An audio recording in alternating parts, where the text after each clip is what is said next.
Every rapper wants to rap about the streets, but the streets don't let you go that easy. Like Bloodhound Lil Jeff, who gunned down his ops outside their high school, and a few days later hinting that he was behind the hit. Gotta go. After that, poof. I came back, poof. Long live them though. And just like that, he lost his own life while sliding on his ops. The reality is, in drill, you don't just rap about the war, you live it. And sooner or later, you pay for it. Some try to escape, like Quando Rondo begging to leave the Crips after his crew got ambushed. But others double down, like Lil Durk, whose name stays in police files while the feds build cases on OTF. Then there's DThang, who just got out after New York tried to bury him with a conspiracy case. For every drill rapper who makes it out, 10 more get caught in the crossfire. Whether it's K-Flock sitting in jail for catching a body, or FBG Duck gunned down in broad daylight, the cycle never stops. Gangs and drill rap are so connected that one hit song can start a war. So stay with me as we break down 15 drill rappers and their gang. Lil Jeff was a feared name in the streets of Chicago's East Side, repping Drill City Bloodhound, a crew known for its war with BKN, Trap City, Twine 8 Trey Mob, and 800. His reputation came from openly boasting about having over 10 bodies. Say, look at his fingers. 1, 2, 3. How many fingers do I see? 1, 2, 3, 4, 5, 6, 7, 8, 9, 10. He has 11. 11? This is something new. I wish I had 11 too. Going live while dropping locations and displaying heavy artillery, Jeff jumped off the porch at 18 years old, following the path of his older brother, who introduced him to the streets. His name started ringing after the death of Z Money, a Drill City member allegedly backdoored by Trap City. Jeff made it clear that Z Money's death changed him, turning him into a savage who was ready for any kind of retaliation. On June 25th, 2023, Trap City's Leo, real name J-Lo Goins, was shot multiple times while getting into a lift ride in Little Italy. Jeff and his crew immediately went on social media, mocking his death and making it clear that it was get back for Z Money. From there, Jeff only escalated. On January 26, 2024, BKN members Montario Williams, and Lil Robert Boston, were gunned down outside Innovations High School. The shooters jumped out of 2 vehicles and opened fire, killing Monty at 17 years old and Lil Rob at just 16. Jeff didn't hold back, going live and rapping about the hit, making it clear that they were killed for robbing him. I'm telling them we could keep this shit gangster and be gangster, and I respect it's gonna be what it's gonna be. Just keep this shit gangster. Niggas one gangster. Now look, they ass sad. I got perks and money all my roses and teddy bears. Jeff's self-snitching and reckless behavior on social media made him a target, and his enemies were watching. On June 8th, 2024, while sliding on Trap City's turf, Jeff was caught lacking. Video footage showed him chasing an op into a house, but before he could finish the job, someone inside returned fire and shot Jeff in the chest. He was rushed to the hospital but was pronounced dead at just 21 years old. After his death, Trap City, BKN, and all his enemies celebrated online, mocking the fact that he died while trying to catch a body himself. Another case of a Chicago street legend whose name burned fast but didn't last long. YBC Dole was one of the most disrespectful and hated rappers in Philly, taking things to an extreme when he allegedly dug up an op's grave. Hey, yo, where the Connie at, yo? Connie, where the f you at? Ah! His reckless behavior and constant dissing of the dead put a massive target on his back. And just one day after bragging about never getting touched, he was left dead in the street. On August 23rd, 2024, Dole and his crew were sitting in a car on North 6th Street when another vehicle pulled up and started letting off shots. Dole was hit in the chest and hand, and his homie tried to rush him to safety, but it was too late. He was pronounced dead at the hospital later that day. The killers torched a stolen car nearby, possibly to destroy evidence. That same night, another shooting happened just a few blocks away. Dole grew up on Philly's north side, but moved to the west side at 10 years old, where he linked up with J100 and Baby Ka to form Young Bag Chasers, YBC. Originally, they were just focused on getting money, but after their homie YBC Josh was killed in 2019, the crew turned savage. Within months, YBC allegedly killed a rival named Buddy and started beefing with 39th Street and the Mont. One of their deadliest ops was Fro from 39th Street, who was rumored to have killed a YBC affiliate named BL. YBC wanted Fro gone, and in 2021, they tried to catch him outside of jail, but mistakenly killed an innocent man instead. That same year, YBC kept turning up the pressure, killing 2 people in one day, Nasir Marks, a high school student, and Kanye Pittman, who was walked down outside his school. YBC wasn't just active in the streets, they were also dissing their ops in music. Reek 1200 made the track No Get Back, where he rapped about 2 bodies in one day. The ops responded by sliding on Baby Ka, hitting him over 25 times while he sat in his car. Then, they took out YBC Da Fetty, rumored to be Dole's blood cousin, sparking more retaliation.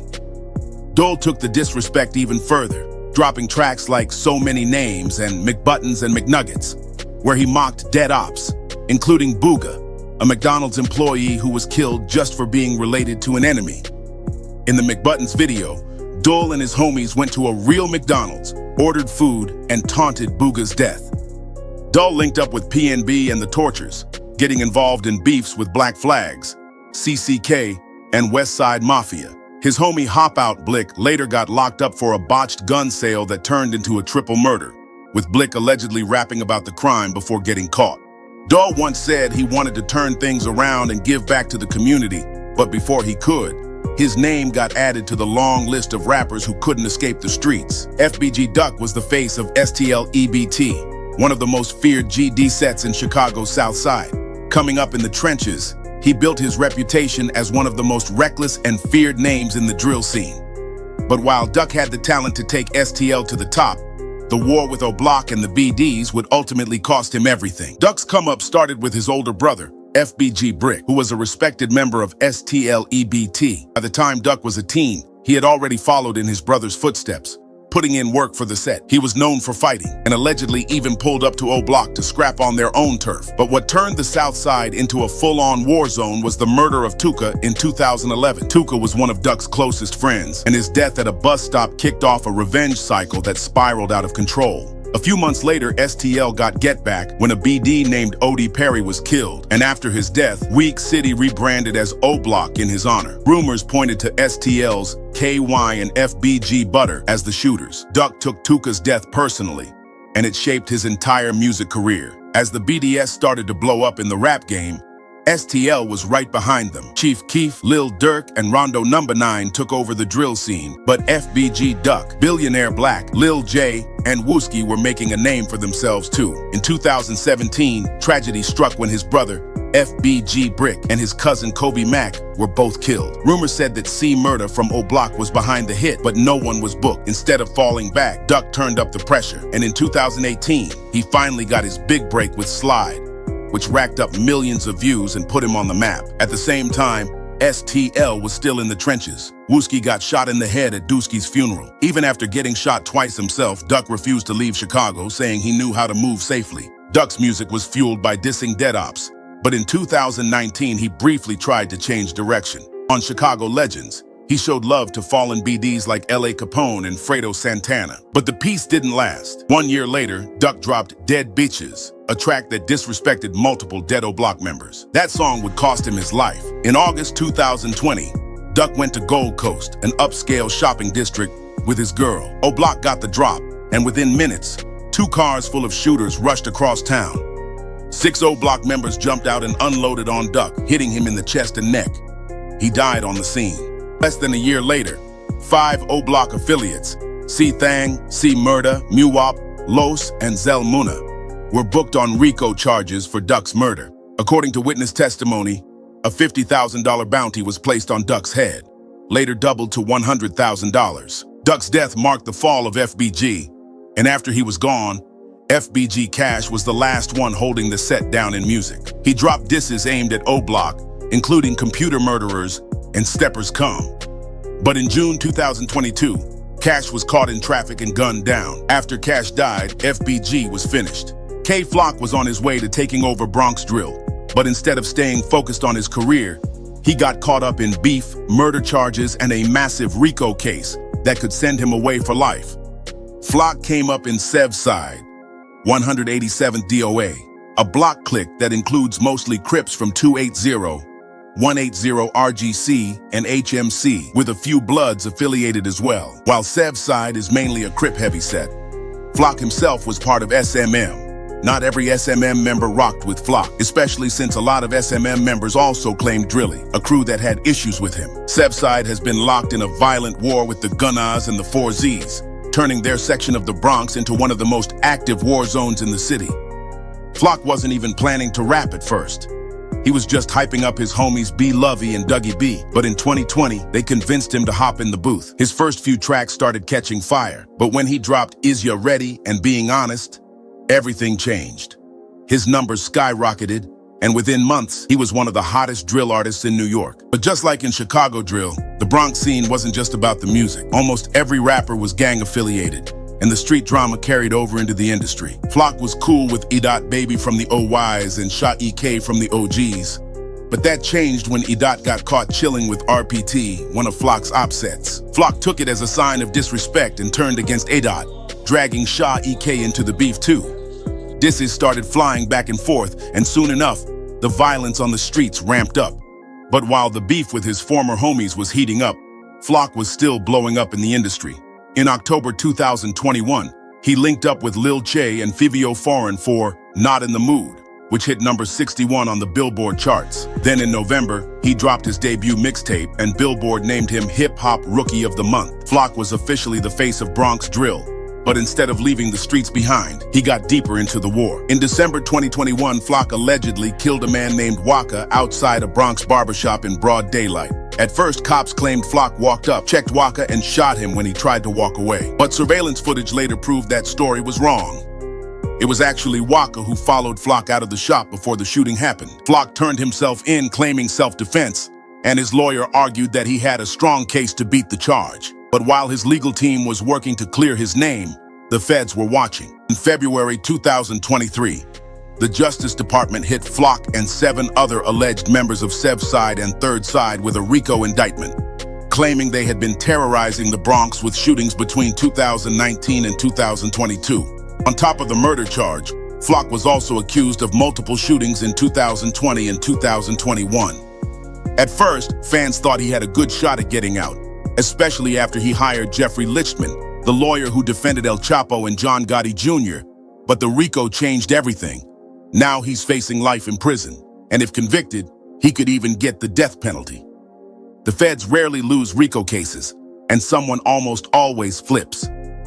One of his co-defendants, Sticky B, claimed the feds offered him a deal to snitch, but he refused. But even if Sticky stays solid, there's a good chance someone else will fold. Foolio was one of the most influential and feared rappers in Florida. He came up as the face of 6 Block, constantly at war with Young and Ace and the ATK/1200 crew. But in June 2024, beef finally caught up to him. He was shot and killed in Tampa, Florida, while celebrating his birthday. Foolio, real name Charles Jones, grew up in North Jacksonville, an area known for extreme violence. His set, 6 Block, was one of the deadliest crews in the city. Foolio started losing close homies at a young age, and the bloodshed only made him more reckless. 6 Block had been beefing with ATK, Ace's top killers, and 1200, a crew connected to Young and Ace. Foolio's cousin Zion Brown was killed in 2017, and some people suspected Ace's side was involved. But things really got personal when Ace was shot 8 times in a drive-by in 2018, an attack that left his brother and 2 best friends dead. Jacksonville turned into a war zone after that. Foolio and Ace traded diss tracks that turned the beef into one of the most infamous feuds in rap history. In 2021, Young and Ace and his crew dropped Who I Smoke, a disrespectful diss track listing Foolio's dead homies over a happy pop beat. The song blew up, and Foolio had to respond. A few months later, he clapped back with When I See You, rapping over Fantasia's song of the same name. He mocked Ace's brother and 2 dead homies, reenacting their deaths in the music video. This was one of the most disrespectful diss tracks in rap history, and it escalated the war to another level. Foolio kept naming dead ops in his music, dropping songs like List of Dead Ops and Bibby Flow, while ATK responded with even more disrespect. The music was fueling real-life violence, and both sides took massive losses. Foolio was shot multiple times throughout his career. In 2020, he was ambushed in his car, and over 100 rounds were fired at him. In 2023, he was shot in the foot at a gas station. Even though he kept dodging death, he refused to leave Florida, staying in the middle of the war. On June 23, 2024, Julio was in Tampa, Florida, celebrating his birthday. He posted his exact location on social media multiple times, making him an easy target. He was hosting a party at an Airbnb, but the police shut it down. Julio and his crew then moved to a Holiday Inn, where the killers were waiting. Around 4 a.m., gunmen pulled up and started shooting, hitting Foolio and 3 others. Foolio was the only one who didn't survive. The entire attack was caught on surveillance cameras, and the police believe it was a targeted hit from Jacksonville. Even the FBI is involved, suggesting that someone might snitch. After Foolio's death, rumors started flying. Some fans believed he was backdoored by someone in his circle. Others thought his girlfriend set him up, but she denied the accusations. A woman named M. Lee was also accused of setting him up because she posted about his birthday online. Regardless of how it happened, Foolio's constant taunting of dead ops made him a walking target. VonOff 1700 is one of the most notorious rising rappers from Chicago's West Side. He reps a crew called Toast Gang, also known as TG, a feared set that has become one of the most hated in the area. Toast Gang is deeply rooted in the legacy of L Block, a street crew originally connected to the Four Corner Hustlers, a gang that dominated West Garfield Park since the 1960s. Unlike other well-known Chicago sets tied to the Black Disciples or Gangster Disciples, TOS Gang's lineage is different. The Four Corner Hustlers were originally enemies of the GDs, and over time, multiple offshoots of the gang emerged, creating over 80 sets. In today's Chicago, past gang history doesn't mean much. Many sets claim to be EBK, meaning they have internal conflicts and will go to war with anyone. This is why TOS Gang has no problem beefing with other Four Corner Hustlers, like their rivals Black Mob. TOS Gang is involved in several deadly feuds, with their biggest enemies being S Gang and Black Mob. These blocks are dangerously close, with S Gang just 1 block west and Black Mob 1 block south. The close proximity means violence can erupt at any time. TOS Gang's beef isn't limited to these 2 sets. Because of constant losses and gang alliances, they are at war with most of Chicago's West Side. VonOff 1700 explained in an interview that the West Side is so deeply divided that even distant sets from the North Lawndale community are clicking up with their enemies. He made it clear that if someone wants to be associated with an op, they'll meet the same fate as one. VonOff 1700 is known for constantly dissing his ops on social media, making it clear that TOS Gang is actively sliding on their enemies. The beef with S Gang and Black Mob has been going on for over a decade, with younger members like Von inheriting old conflicts from previous generations. In a no-jumper interview, Von was asked about the Pushing Peace movement started by FYBJ Maine and Tay Savage, where 2 rappers from opposing sides called for an end to violence. Without hesitation, Von dismissed the idea, saying he would never make peace with his ops because he lost actual family members to the war. He expressed that while others may have lost friends, he lost blood relatives, making the conflict personal. How do you feel about J Mane though, like with the Pushing Peace thing? He had to like link with Tay Savage to make that happen. So like kind of 2 people that are from opposing sides. That shit was crazy when I seen that shit. That was some weird. You could never imagine yourself doing that. I'll never do no shit like that. Really? Hell no.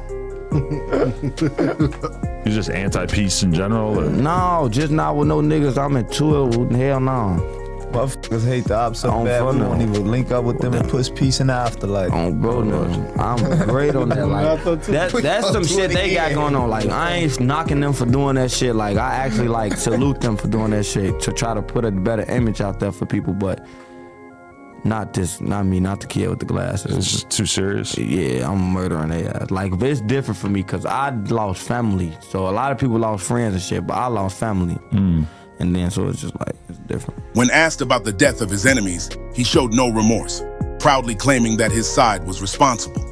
He even went as far as saying that when an op dies, TOS Gang celebrates it. TOS Gang's war in Chicago is deadly, and 2024 has been one of their most violent years. Pop Smoke, born Bashar Baraka Jackson, was one of the most influential figures in Brooklyn drill, repping Wu, an alliance of G-Stone Crips, 823, Bloods, primarily 9 Trey and other affiliated sets, and Wu-affiliated Crip sets. Wu's main opposition was the Chew, an alliance of GD-affiliated sets. The war between Wu and Chew played a major role in shaping Brooklyn's drill scene, with Pop Smoke at the center of it. Growing up in Canarsie, Brooklyn, Pop was exposed to street life early. At 13 years old, he was arrested for bringing a gun to school, leading to a 2-year house arrest sentence. Despite his legal troubles, he was a talented athlete and earned a scholarship to Rock Top Academy. However, he was later diagnosed with a heart murmur, forcing him to give up basketball. With no other options, he turned to the streets and eventually rap. In 2018, Pop Smoke released his first song, MPR, which built buzz in Brooklyn. But it was in 2019 that his career took off when he dropped Welcome to the Party, which became one of the biggest Brooklyn drill tracks ever. Despite his success, Pop was still caught up in the streets. His Wu affiliation made him a target, not just for ops, but also law enforcement. NYPD had been monitoring Wu and Chew activity as Brooklyn drill became more violent. Many Wu rappers, including Pop, were blacklisted from performing in NYC venues due to police pressure. In January 2020, Pop Smoke was arrested at JFK Airport for allegedly stealing a Rolls-Royce Wraith, which was reported missing from California. The car's owner claimed Pop Smoke borrowed it for a music video in LA,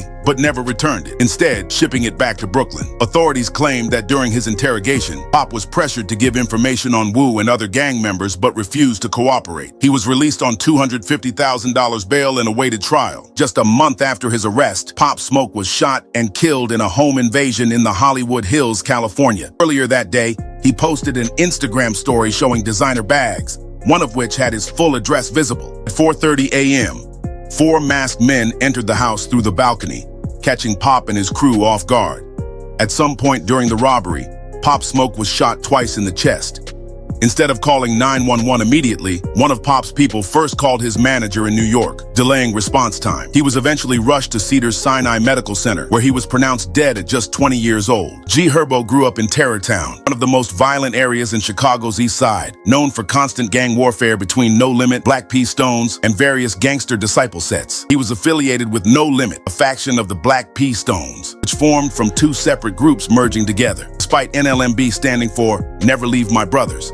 In later years, the gang was deeply involved in street politics, with long-standing feuds against sets like Lakeside, Black Mob, and other GD-affiliated crews. Growing up, Herbo was surrounded by the realities of gang violence. He met Lil Bibby at a local youth center, where they bonded over music before both started recording in a professional studio on 79th and Essex. Their breakthrough came in 2012 when they dropped Kill Shit, a track that put No Limit on the map in Chicago drill. The song referenced their environment, ongoing feuds, and violent lifestyle, with lines directly calling out rival sets. Around this time, No Limit's war with Lakeside and Black Mob intensified, with members from both sides regularly trading gunfire, leading to numerous casualties. Herbo's early music was raw and deeply tied to the streets. He often shouted out fallen members like Kobe, Pistol P, and G Fazzo, solidifying his reputation as a voice for No Limit. He stayed active in Terrortown even as his rap career took off.